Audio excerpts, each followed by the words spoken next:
अस्सलाम वालेकुम everyone, here is my another mini vlog. तो गाइज़ आज ये मेरे रिलेटिव्स में एक इवेंट है, मुझे वहाँ जाना है। पता नहीं ये कौन सी रिचुअल है कि मेरी एनुअल एग्जाम्स होंगे और मेरे रिलेटिव्स में कोई इवेंट होगा।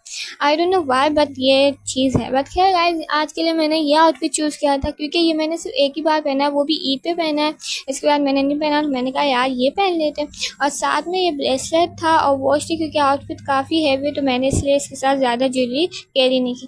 खैर गाइस, बैंक्वेट का रास्ता काफ़ी लंबा था। हम लोग पहुँचे और हम लोग को जल्दी पहुँचना था, लेकिन हम काफ़ी लेट पहुँचे क्योंकि कराची का ट्रैफिक इतना था और फिर बकरा ईद भी थी, तो ऑब्वियसली। इसके बाद गाइस, दूल्हे की एंट्री में हम लोग पहुँचे थे तो इतने लोग नहीं आए हुए थे। हमें लगा हम बहुत जल्दी आ गए, हालांकि हम काफ़ी लेट आए थे। खैर गाइस, फिर लोगों का आना शुरू हुआ, दूल्हे की फैमिली का फ़ोटो शूट हुआ, इसके बाद दुल्हन की भी एंट्री हुई और माशाल्लाह दोनों का कपल बहुत प्यारा लग रहा था। जनवरी में शादी में इतनी बोर हो रही थी क्योंकि मेरा कोई कज़न, मेरा कोई फ्रेंड कोई भी नहीं था। ऑब्वियसली मैंने बोर ही होना था, तो मैं सिर्फ यहाँ पे वीडियो फ़ोटोज़ ले रही थी।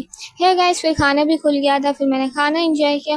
खाने में मैंने सिर्फ समोसा और बिरयानी और ये डेज़र्ट में आई डोंट नो खीर है, रबड़ी, जो भी है, और ये खाया था गाइस। और ये तीनों चीज़ें बहुत अच्छी थी क्योंकि मैं जो हूँ कढ़ाई पसंद नहीं करती, मैंने वो नहीं खाई। खैर यहाँ खाना खा के मैं जो हूँ निकल गई थी क्योंकि मैं इतनी कोई बोर हो रही थी, मैं जल्दी निकल गई थी। फिर तो ये था मेरा आज का मिनी व्लॉग। मिलते हैं नेक्स्ट मिनी व्लॉग में, तब तक के लिए अल्लाह हाफ़िज़, बाय बाय।